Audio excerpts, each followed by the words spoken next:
is theorodynamics. Thank you very much, Mario, and thanks to the organizers for putting together the workshop. It's promising days.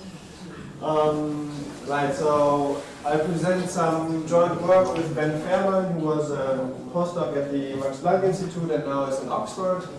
By now it's on archive, if you want to read it up. And in this work we are sort of analyzing or making rigorous link in between nonlinear stochastic PDEs of a certain type and fluctuations in non-equilibrium statistical mechanics. So what I would like to explain is first this formal link. So this has been suggested a few times in the literature based on informal motivations, and I would like to explain them. And there I'm going to focus on the particular case of the zero-range process and its fluctuations, and then show how to formally link this to stochastic PDE, so it becomes clear how stochastic PDEs enter in this game of non-equilibrium thermodynamics. And all of that, what I'm explaining here in the first section, is actually a particular case of a general link in between macroscopic fluctuation theory, which is like a general ansatz for non-equilibrium thermodynamics, so far from equilibrium systems, on the one hand side, which basically means to postulate a large deviation rate function for non-equilibrium systems, and to link this macroscopic fluctuation theory to fluctuating hydrodynamics, which is more in spirit of stochastic PDEs, which are informally written down. And so these two theories are quite general, postulating general ansatz to model non-equilibrium systems, and here in the zero-range process everything can be made precise and relatively simple. So yeah, this will lay out somehow a more general framework. And then I'll comment on how actually to prove things in this framework. Right, so let's start by recalling what the zero-range process is, and yeah, so I'm focusing on this example here, but you could also consider other processes like simple exclusion processes, or actually to understand the general link in between like non-equilibrium systems and SPDs, you could also think just of independent particles to make it simpler. Right, so the zero-range process is a continuous time discrete space process. So we have a lattice of size n. We say it's periodic, so things that go away here, they come back here. So we have n boxes, and in these n boxes there's always a number of particles. So yeah, the discrete space is the discrete torus, and then the state space specifying how the configurations look like are just the maps that associate to each box the number of particles inside of this box. Okay, and this picture is instructive, so a state would look like this. So this defines the state space of the process that we're trying to construct, and now we should specify the dynamics. And the particularity about the zero-range process is that the rate at which particles hop away, so let's say we look at this particle and decides to hop, the rate at which it decides to hop, it depends on the local number of particles. So this is given by the local jump rate function g, which maps the number of particles in my box to the rate at which I decide to jump. And the assumptions on this rate function are that g of, so the rate is 0 only if there's no particle. So whenever there's a positive number of particles, there's some probability that it actually will go away. And then, okay, you have some regularity assumption. So, yeah, so this specifies the rate at which they decide to go away, but then you have to specify also where they go to. So it's not only a next neighbor process, so you can hop also from this point to this point. So you need to specify the probability distribution to go from box X to box Y. And yeah, this is done here. So this is this probability kernel P, probability to jump from box X to box Y. We assume that it's translation invariant, so it only depends on the distance of the boxes. So this is this equality. Then it doesn't have to be symmetric, but it has to have zero mean transition. So on average, on average you stay stuck when you jump. So there's no preference to jump to the left-hand side or to the right-hand side, because that way, so if you had a preference, actually the mean behavior that you would see would be a transport of mass, yeah, to the left or to the right. But we want to see diffusive behavior, so a slower time scale, which becomes visible when you center them in this way. Right, so we have the intuitive picture of what the zero-range process is, and then you can construct it mathematically just by writing down the corresponding generator. So this would be the generator of a discrete space, continuous time, Markov jump process. And yeah, this is how you formulate it. So the generator acting on the function f, you see that with the rate g depending on the local number of particles, so eta of x was the state. So this is the number of particles inside the box x, and then the probability to jump from x to y. So if this event occurs, then eta, so the state eta, is replaced by the state eta xy, which is just meaning that we have jumped, or one particle has jumped from x to y. Right, so this is the microscopic picture we have in mind. And now the good thing about the zero-range process, or one good thing about the zero-range process, is that you can classify explicitly the probability measures. So they have a product structure sitting on the boxes, and they have one free parameter, which is the density rho. Okay, so because the particle number is preserved, you don't have a unique invariant measure, but you have one unique invariant measure for each fixed particle number, and then you can write it down like this with a parameter of density.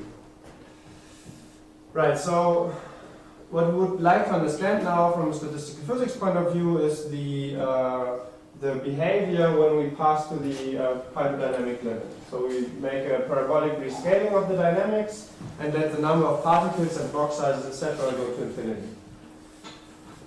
So what we'd like to understand is how the average density of this process, or the average number of particles, behaves in this hydrodynamic rescaling.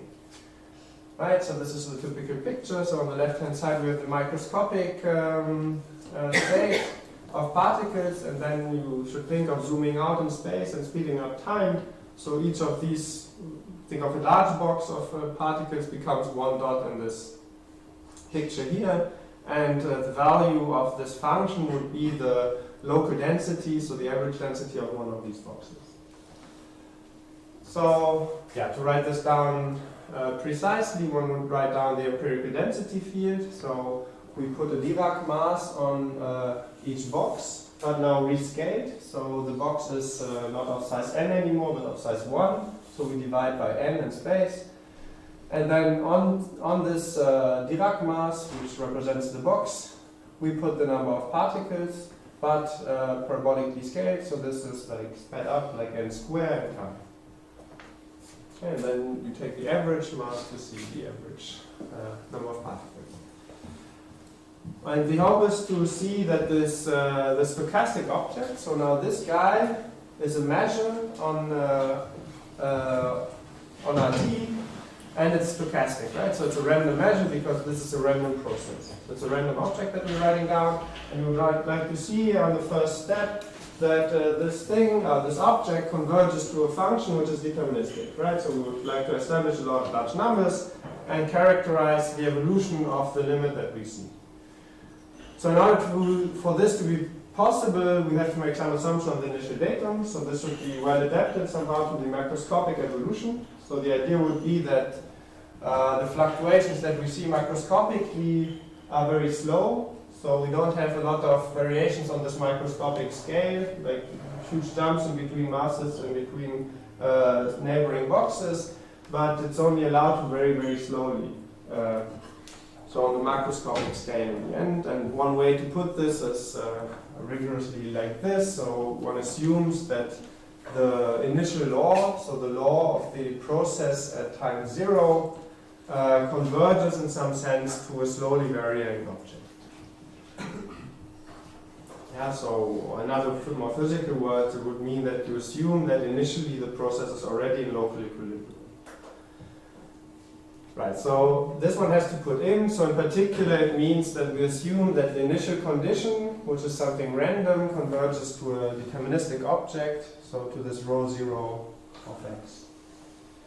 And if we assume this, then it's known that indeed the hydrodynamic limit can be identified. So in this sense, so this goes back to Pirari, Kuzuti, and Baris in 87. And they prove that in probability, then our measure weakly in space converges to some deterministic object, rho t, which is the solution to a nonlinear diffusive equation. And this nonlinear diffusion stems from the fact that, well, we sort of put it already into the macroscopic model because we had the local jump rate function, or the g, which was depending on the local number of particles. So it's not just that the particles independently of whatever everyone else does decide to jump, but there is a local dependency based on looking at the local number of particles. And this is represented on the diffusive level then by having a nonlinear diffusion here, where phi can be computed. So it's, I mean, you can write down what this nonlinearity phi looks like also in the continuum limit. Actually computing it can be difficult. I mean, you have to compute this right hand side, but in principle it's written down. And yeah, one thing you can think of is think of phi to take a polynomial form. Actually, this is a bit of a delicate step to think of a polynomial form. It gives the right intuition somehow, but if you really want to construct the Purin-William equation, which would be this guy, you would have to slightly change the microscopic picture. So from the zero-range process, actually, you get different nonlinearities here than Purin-William. But yeah, so in what we actually prove later, everything is set up under general assumptions on the nonlinearity, but for this talk, I usually restrict to this case to keep for formulas more readable. Right, so there are particular cases. So the constant intensity case is a particular case. Also particular because in this case you can map the zero-range process to the simple exclusion process, and then it's easier to handle in some cases. So this would be corresponding to a subdiffusive behavior, so the diffusion is slower than the heat diffusion. And another important case would be the case of independent particles, which is just embedded by choosing the jump rate function to be the identity, and then also this nonlinearity is just the identity, and you go back to the heat equation. So this e.g. this polynomial phi of rho would correspond to which choice of g? Yeah, so this is what I tried to say. So if you start with the zero-range process, you will not see this guy unless m is equal to 1. Okay, so in this case you can do it. But if you really want to see a degeneracy at 0, like this function has, then you would have to rescale the size of the particles while going to the limit. So this has been done by work by Seppelainen and co-authors. They go to the precise limit, so a bit less here.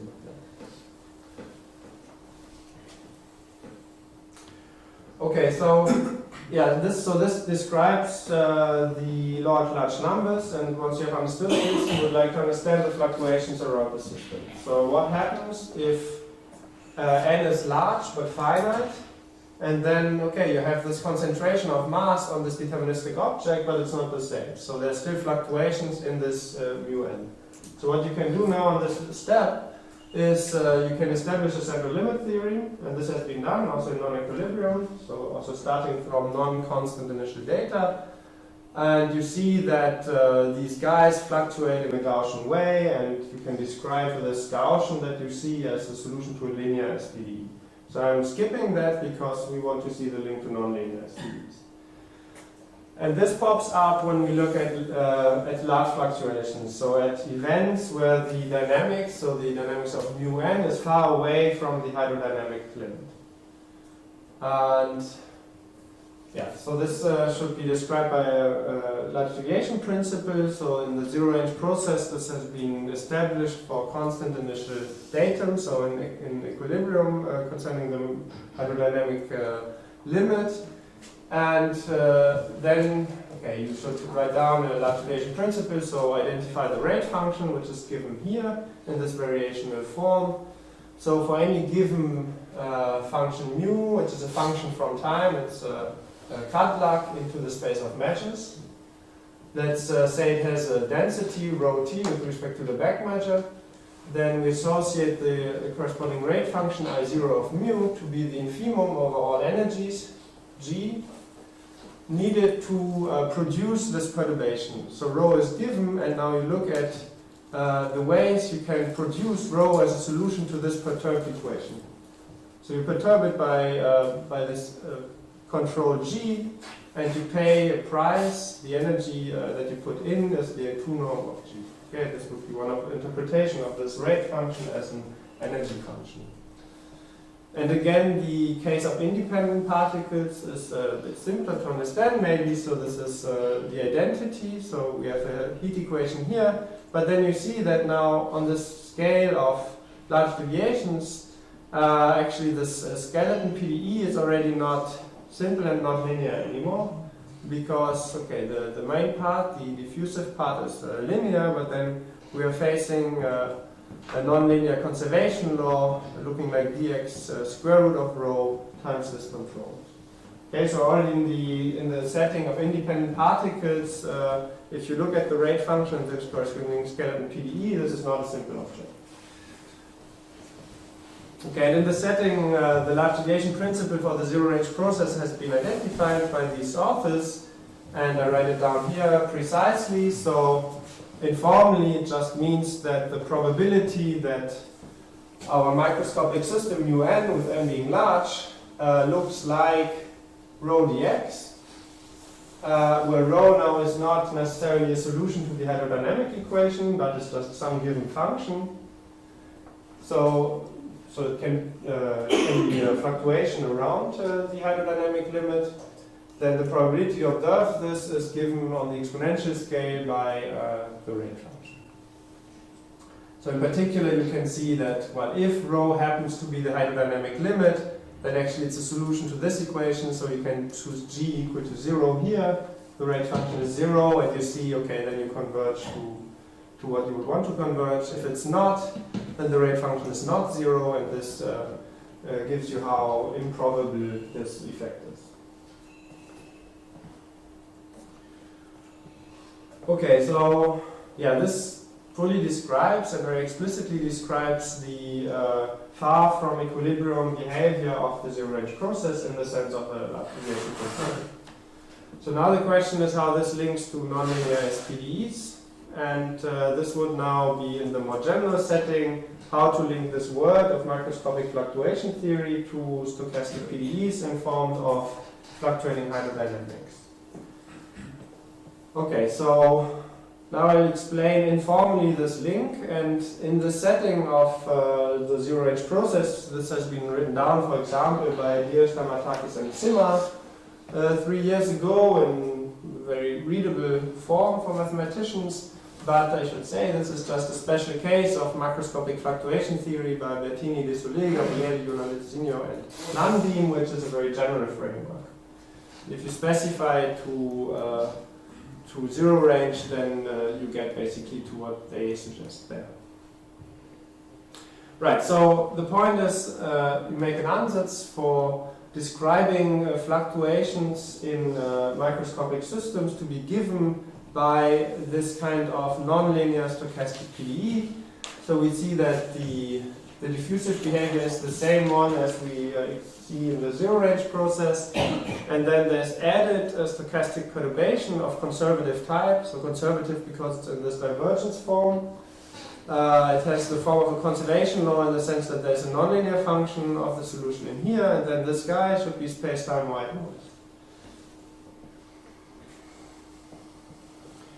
Right, and this is, so the idea is that if you take rho as a solution to this equation, then you should think of rho being a model for describing the behavior of mu n, right? So the behavior of the solution to the zero-range process for large m, but finite m. Okay, so there are still fluctuations, and these are incorporated by adding this this term. So this is the idea of writing down fluctuations and fluctuating hydrodynamics. And again, there's this particular case of independent particles, and we see that this leads already to an interesting and, well, I would say well-studied PDE, but okay, there's a lot of effort has been done for this Dean Kawasaki as PDE, but it's still not really well understood. Where, okay, the diffusion becomes easier, but still you're facing this noise term, which is very bad, because it has a derivative, space-time wide noise, and a square root, so there's no well-posedness theory available for this guy. Okay, there's some results on existence of solutions and non-existence of solutions, giving renormalization, but not a full understanding. Anyway, so at the moment we are still informal, so what's the link of this SPDE to the zero-range process now? So the point is that the zero-noise large deviation principle you would formally guess to be true for this SPDE yields the same rate function as the rate function we saw for the zero-range process. Meaning that if you're interested really in the far from equilibrium or far from hydrodynamic fluctuations, you can equally look at this SPDE or at the microscopic picture with a lot of particles. And in order to guess this, okay, you have to you have to make some very risky and slightly false steps. So, okay, to guess what the rate function for this guy is, we just pretend that the solution rho of this SPDE is a continuous function of the driving space-time wide noise. Now, of course, this is not true, but we still do.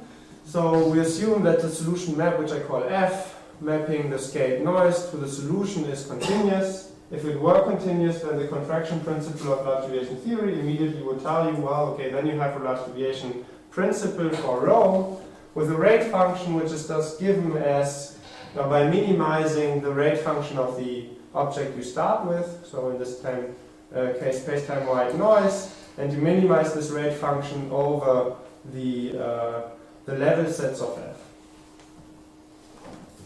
Right, and now we can just plug everything in because, well, this is the rate function for space-time wide noise. So going back to Schiller's theorem for Brownian motion, writing it down in a space-time wide noise version, you see that this rate function is just the L2 norm. Okay, so this guy is just L2 norm, and this guy just tells us, okay, rho should be a solution to this equation when we replace dWt by the control u. Okay, so this expression we can write down in terms of writing down a PDE. So doing this, we see that formally we get that the rate function should look like this if everything works. Yeah, so we have the infimum over the rate function of space-time wide noise, and then the fact that rho is assumed to be a solution when we fix control u, which was u on the last slide.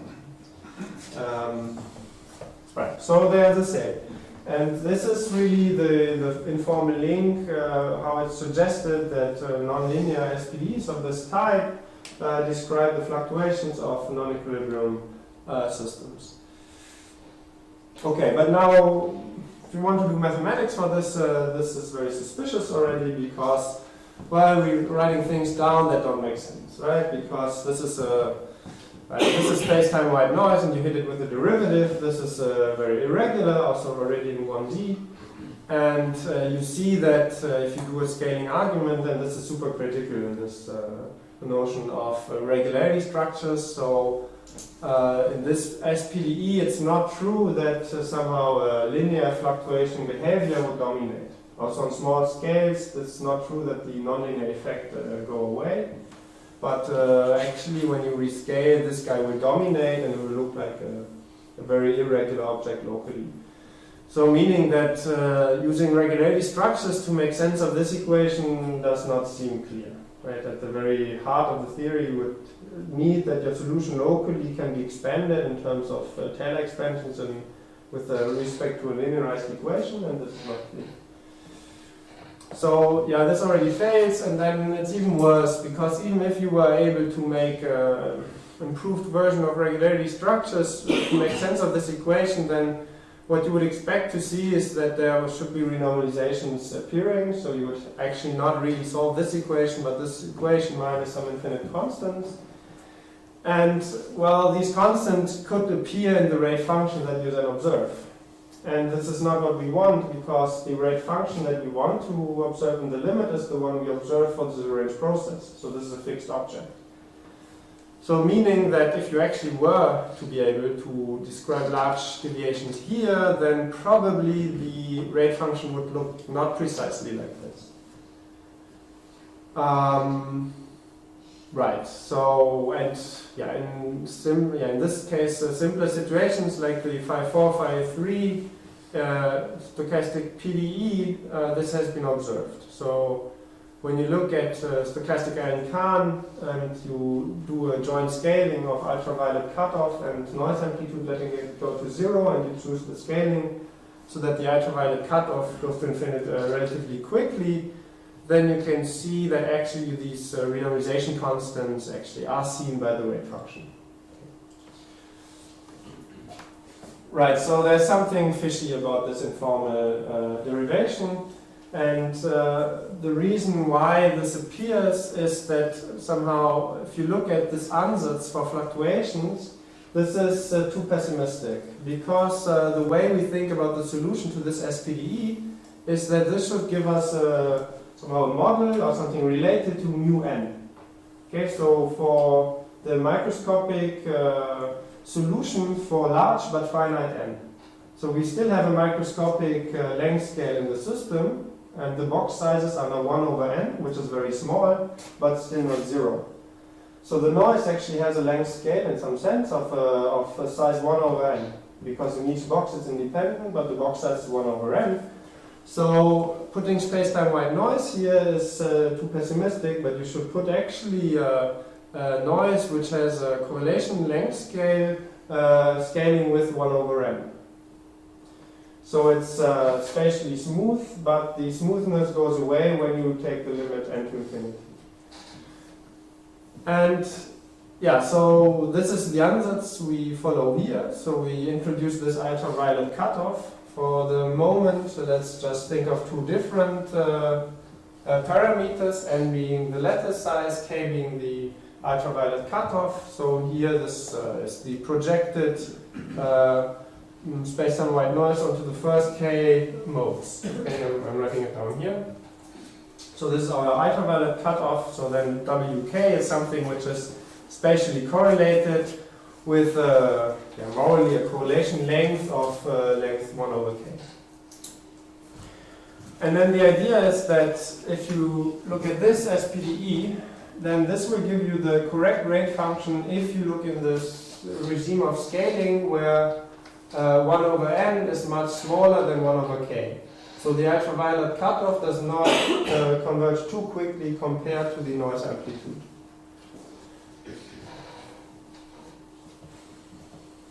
Yeah, and also, okay, you see I switched from E to Stratonovich here. This might seem suspicious, but of course, if you go to Stratonovich, you see a correction, Ito correction appearing when you rewrite this guy in terms of Ito again. But this correction factor sees the ultraviolet cutoff and sees the amplitude here. And if you are in the scaling where the amplitude goes to 0 much faster than the ultraviolet cutoff goes to infinity, then this correction term actually vanishes. Of course, you have to be careful here because you're multiplying something which goes to 0 with something which goes to infinity, so you have to know the right scaling which to look at. But this is something we can derive from a priori estimates in the end. So this is provably the correction factor goes to 0. Okay, so yeah, and this sets the task, right? So what we have to do in order to make this link now in between fluctuations in SPDs and fluctuations in the zero-range process is to actually prove that we have a large deviation principle for this class of conservative stochastic PDEs. And yeah, so as I said, this is a particular case where we can make rigorous the link in between macroscopic fluctuation theory, which is postulating the large deviation principle in non-equilibrium systems. So basically starting with the zero-range process and saying, well, this is a general principle that fluctuations in non-equilibrium systems look like this. Then they write down the rate function. and fluctuating hydrodynamics, which is a general ansatz to describe fluctuations by solutions to SPDs. So yeah, so the one aim is like a conceptual aim to precisely understand this relation, and the second aim is a numerical aim because this also gives you a means to simulate now rare events. So the rare events are the key objects of macroscopic fluctuation theory, and now instead of having to simulate the zero-range process with like a billion particles and then wait for a rare event, which is rare, so you have to wait long, you can instead look at the SPDE and do numerics on this SPDE and simulate rare events on this level, which gives you a handle on setting up important sampling techniques. Right, so yeah, so let's go a bit to the mathematics. So again, this is the SPDE we're interested in. I'm going to specify now, or concentrate now on this case of polynomial nonlinearity, but again, everything is as interesting conceptually when you just look at the case of linear diffusion here. And then we consider these kind of stochastic PDE with an ultraviolet cutoff, and yeah, whereas I specified to 1D in the previous slides, everything we're doing doesn't depend on dimension, so this is not in general dimension on the torus. Okay, and we want to establish activation principles for this equation.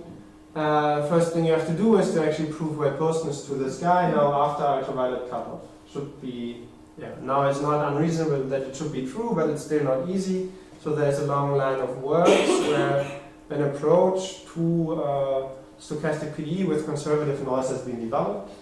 Actually initiated from quite different motivation. So this line of research was motivated from mean field games initially, but now this other field of application.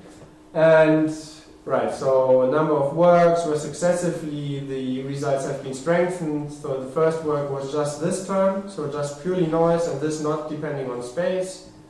Then we introduced spatial dependency, still only on the noise part. Then in this work, it was the full equation, but with noise not spatially dependent. And then with Ben Fairman, we did the full thing. So here in this paper, we developed a rough path approach to well-posedness to this PDE. And okay, so if you know rough paths, then one benefit is that for rough paths, topology, actually the solution to the SPDE will be a continuous object of the driving rough path. So then the Lactation principle on the level of the cutoff version of the SPDE is given to you for free. Right, so well-posedness is done, and now I'm not talking about well-posedness anymore, so we just take it for granted that it makes sense. And now there are different ways how to establish an ADP. So to at least guess what the correct rate function in this setting is. And the first one is somehow conceptually easier. So one thing we can do is to say, well, okay, let's just keep fixed the ultraviolet cutoff k, and first consider the vanishing noise limit. So take n to infinity, which makes this go to 0, and derive a Lactation principle for this equation with k fixed. And okay, now I already said it, since we already have a rough path approach to this equation, actually this is very easy. And you can read off what the rate function is looking like in this setting, and you see, okay, it already looks very much like the object we want to see, just that because we have the ultraviolet cutoff in here, we see the ultraviolet cutoff in here. So this is the projection of the first k Fourier components of G. So the question then becomes, well, can you prove gamma-convergence of the rate function ik when the ultraviolet cutoff goes out? Okay, and this is somehow now in this setting of a conservative SPDE the way Freidlin and Serai argued on the level of Allen-Kahn equations 9 years ago or 10. Right, so this would give you, if you identify the gamma limit of this guy, it would give you a hint at least that the rate function is the right object. And then you could be more ambitious and actually prove the Lactation principle by going through the weak convergence approach to the Lactation principle, and then you could do the full joint scaling regime. So this is also something we can do. But yeah, so in this talk I I want to skip the details of how to make this this somehow overhead of theory work, because in the end, both of these approaches boil down to understanding the skeleton PDE. And this becomes apparent when you look at the rate function here. So you see, in order to establish gamma convergence of this object, what you actually have to understand is this PDE. Yeah, and the behavior of this PDE when the ultraviolet cutoff goes out. So we want to understand what happens if the driving object here converges to some limiting object strongly in L2, and what happens to the solution to this PDE in this setting. If you understand this, then you understand the gamma limit. So, yeah, while we're looking at large deviations, actually what we have to show in the end is well-posedness and stability to a partial differential equation of this type. So I'm writing down again the skeleton equation. I'm sticking to our SPDE notation, of course, but it's not PDE. We have a diffusive, degenerate diffusive equation and a conservation law part. So again, this is non-linear. Also in the case of linear diffusion, this would be a square root, so still non-linear. And the difficulty now comes from the point that G is irregular. So G here is the control, it's just an A2 function. And there's nothing we can do about it, because this point that it's an A2 function was given by us, to us, because the rate function of space-time white noise is just the L2 norm. Okay, so we really have to solve this equation under the assumption of little regularity of the coefficients. And this does not look so good. So yeah, so the context of what we have to deal with then somehow is nonlinear conservation laws, so shocks, loss of regularity, therefore looking at entropy solutions, and combining this with the setting of PDEs with irregular coefficients, so think of irregular coefficients in Fokker-Planck equations, renormalization techniques, DiPerna-Lions, etc. Right, so yeah, so to establish the APDE, we have the large deviation principle, we have to prove existence and uniqueness of some sort of solutions to this equation, and their weak strong stability. So we have to prove that if the control converges weakly, then the solutions converge strongly. Okay, so now how difficult is this PDE? So yeah, when you look at this first, and this is how we started, you would try to establish stable bounds for the solutions. Right? You have a PDE, you don't know nothing about it, so you would try to multiply the solution against this equation and then derive some stable bounds in order to guess what kind of regularity you can expect from the solutions. Which would mean, okay, you try to establish an LP framework. So say the initial condition is an LP, how regular is the solution? And if you do this, you fail it. So you can try to for 3 hours or so and then see, okay, it doesn't seem too close. So it's just from looking at this, it's not so clear anymore. Do we actually expect that solutions to this guy are well posed? So for example, this concentration of mass. So you start with an initial condition which is nice and smooth, but then at some point it concentrates to the right mass, which in principle could happen. Is this actually avoided somehow in this equation or not? And to get an idea of how difficult this is, it's good to go to a scaling argument. So you rescale the equation, you zoom in at it locally, and you look at how the equation acts locally in space. Right, so this is a relatively standard argument, so I'm not going through the details, but just presenting the results. So let's set up our equation, put G in an LQ, LP space, LQ in time, LP in space, and rho 0 in LR, and then see in which regimes of these coefficients Q, P, and R this equation has a chance to be well posed. Now, so now we rescale and look at small scales, which of these operators dominates. So you would call this a subcritical equation if locally in space this object dominates, meaning that locally in space you have a diffusive equation which would prevent concentration.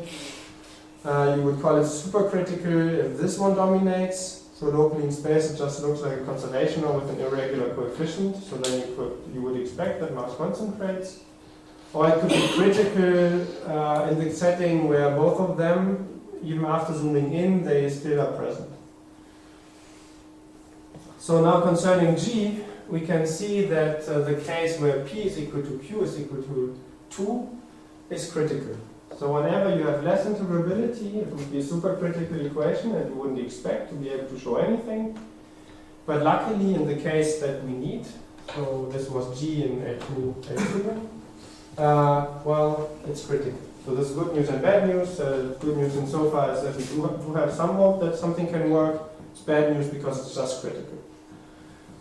And then the same thing regarding the initial condition. Again, we rescale the equation and read off what happens, and we see that well, whenever you choose R to be strictly bigger than 1, the equation actually becomes energy supercritical. So this attempt to establish LP bounds or a priori estimates based on LP estimates, it is bound to fail because of the supercriticality, and it is not because we didn't manage to close the estimates, but it's not expected to be true. And again, we are a bit lucky insofar that at least R equal to 1 is critical and not supercritical. So the only hope we would have is to set up this equation with a G in this space, so in A2, A2, and initial condition in L1. So, yeah, does this work? Well, L1 is not so good. So if you only have an L1 estimate, this just means, okay, you can integrate this equation, but this is divergence form, so the right-hand side drops out. So working in L1 just means that you have a mass preservation.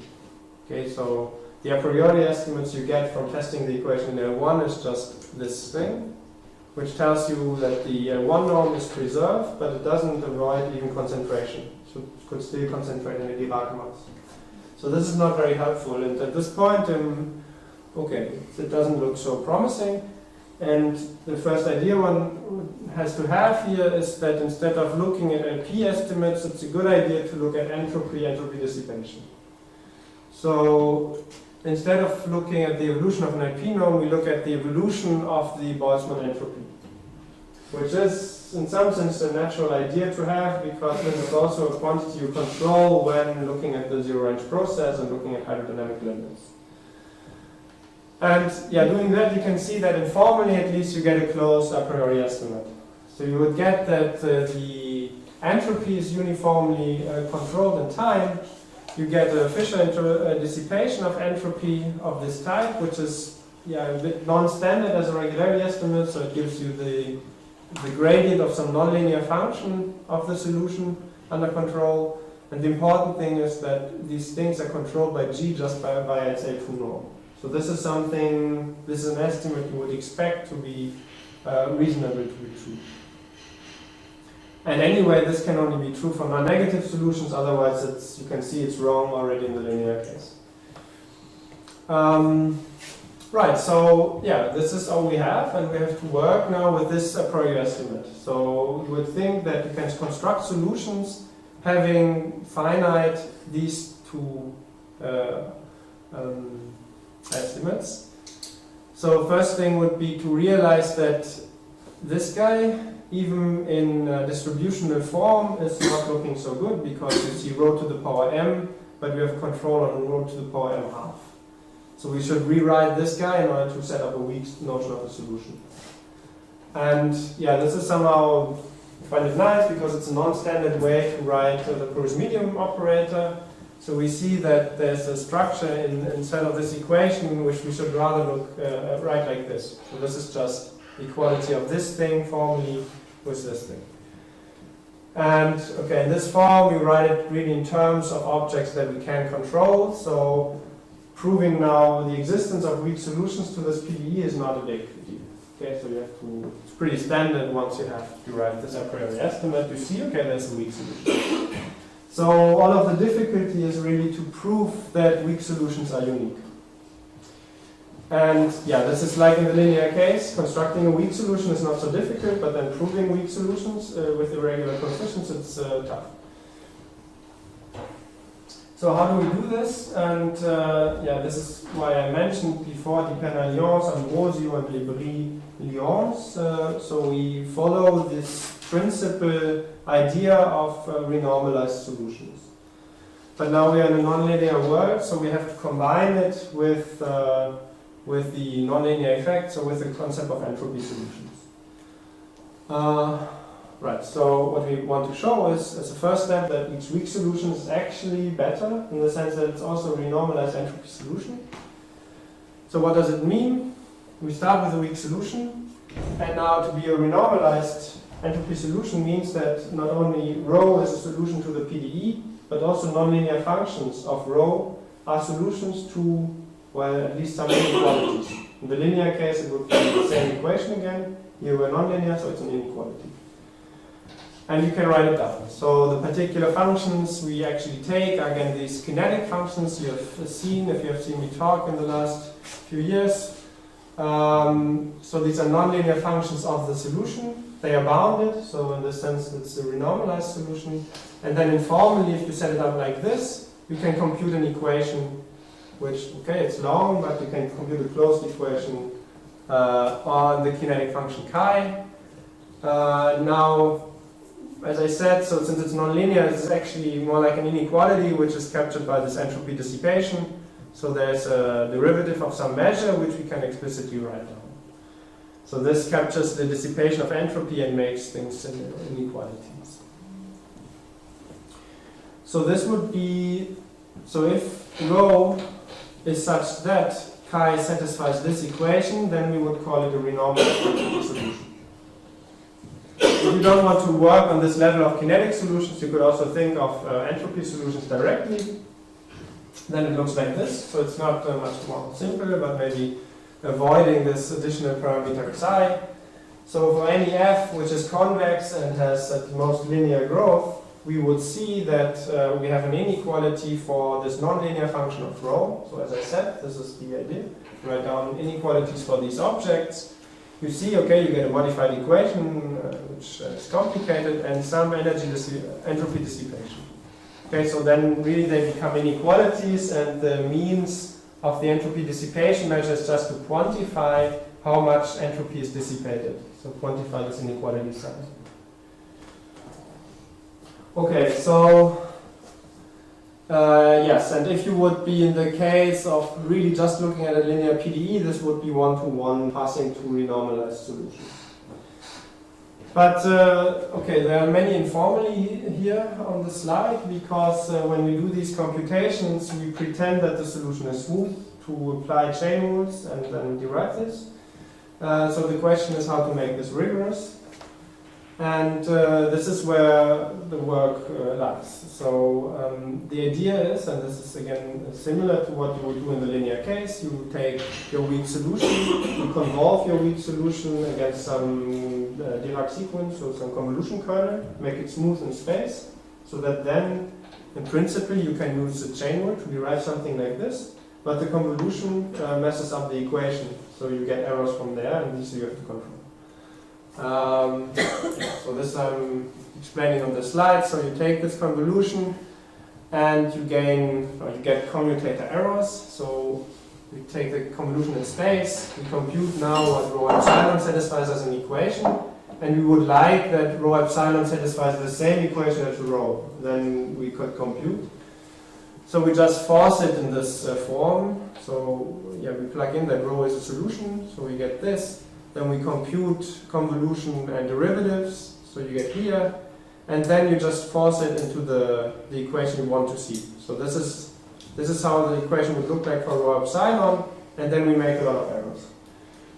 And some of these are errors which look similar to the linear case. So this guy is similar to the linear case in such that it corresponds to commuting here the convolution with taking the product. Same thing we have to do in the linear setting, but then you have also non-standard commutators because you commute the convolution with taking the nonlinear power. So these are effects you only see because we look at a nonlinear SPD, nonlinear PDE. Yeah, and these we have to control. But yeah, so first of all, we have new commutators we have to control. Then we have non-standard regularity, because remember that not rho itself has an a priori estimate, but only rho to the m-half has an a priori estimate. So we have to use this kind of non-standard regularity in order to make these commutator errors converge. And yeah, this also shows up in this product here, rho to the m-half times g, which is just L1. So yeah, there's nothing really more. You can multiply against this without losing all control. And thus, in order to control these kind of commutators, we have to introduce a new cutoff argument and a new renormalization argument to actually prove that indeed the commutator errors go to 0. So this is some of the hard work or hard technical core of the work. But it works, and this way we see that each weak solution is a renormalized entropy solution. And then we have to prove uniqueness of renormalized entropy solutions. Now in the linear case, proving uniqueness of renormalized solutions is immediate. In the nonlinear case it's not, because we don't have equations anymore but inequalities, so we have to go back to Kruskov's doubling the variables technique to prove uniqueness for entropy solutions. And this again leads to commutator estimates you have to control in the setting of non-standard regularity estimates. So yeah, this is again work, and one particular case is observation is that actually in our setting, because of the low integrability setup, the entropy dissipation is actually not finite anymore. So it has a sign, but it's the L1 norm of this guy is infinite, which is different from standard techniques in entropy solutions, and also even worse in a sense, it does not vanish when the velocity component goes large. So this is an ingredient which is crucial for the proof of uniqueness of renormalized entropy solutions done by Chen and Partam. And this is something we don't have at hand in this setting because we have a growth in velocity here. So this is like growing upside. And yeah, this has to be compensated, and again, this is the second main part, technical part of what we do. Okay, but in the end, so the positive results, so all this works in the end, and we prove that this skeleton PDE is well posed in the sense that for any initial data which is not negative and has finite entropy, we have the existence of a weak solution. Then weak solutions are renormalized solutions, and renormalized solutions satisfy this contraction principle, so in particular are unique. And we prove we have weak strong stability in the control, so if the controls converge weakly, then the solutions converge strongly, which is what we need in order to prove gamma-convergence of the ray functions. Right, and once one has established this, everything is done, so we can go back to the large deviation principle. I'm writing down the SPD again, and see that if we take the right scaling, so if the I provided cutoff to the power 3 divided by the amplitude n converges to 0, so this was the scaling, that 1 over m is much smaller than 1 over k, and now we have precisely written it down, then the large deviation principle holds with a rate function which we can write down explicitly and which is the same rate function as which we wanted to see, so the same one from the zero range process. Okay, so this finishes the proof and I should stop, so thank you very much.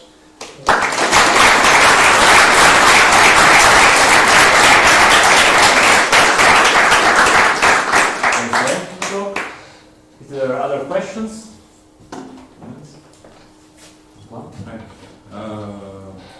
This entropy that you look at, is there some kind of physical intuition, like statistical it's just a tool, a mathematical tool you use for I mean, this is the Boltzmann entropy, so it's the same thing you would see in the microscopic picture.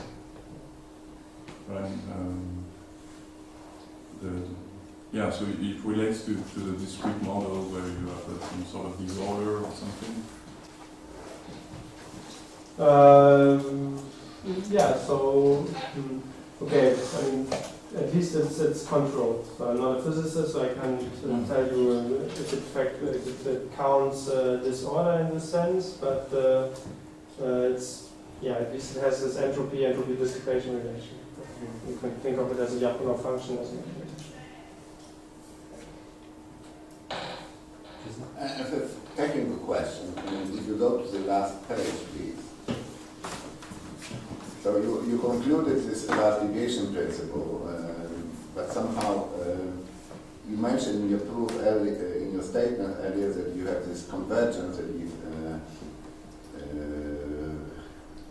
what you call G converges weakly to another G, then the solutions converge in the right topology, which suggests that you are using the Boutourija-Dupuy approach. But then if you use the Boutourija-Dupuy approach, you need a second part of your argument, and which you didn't mention here at all. Yeah, but you need the compactness of the level sets also for the rate function. But this is also, if you have the skeleton under control, the compactness of the level sets, it's immediate, and it uses the same. Yeah, but I was thinking about the one. The first one is you certainly in this Boutourija-Dupuy approach. You have to replace. You have to kind of generalize skeleton equation, which not only contains the Yes. skeleton, Yes. but also Yes. the norms. Yes. And you need to prove some kind of a generalization of the weak convergence statement, and Yes. you do this as well, I guess. This you do just by Flandreau-Liga-Tarek's argument of weak convergence. You have the controlled SPD, and you have to prove that it converges to the skeleton equation. But this boils down to the same estimate. So you prove the energy estimate that you have on the level of an SPD. You go to the limit, everything goes away, and then you identify the limit in terms of the skeleton equation. And then this identifying the weak limit that you get from the SPD, you use that you have uniqueness for the skeleton equation again.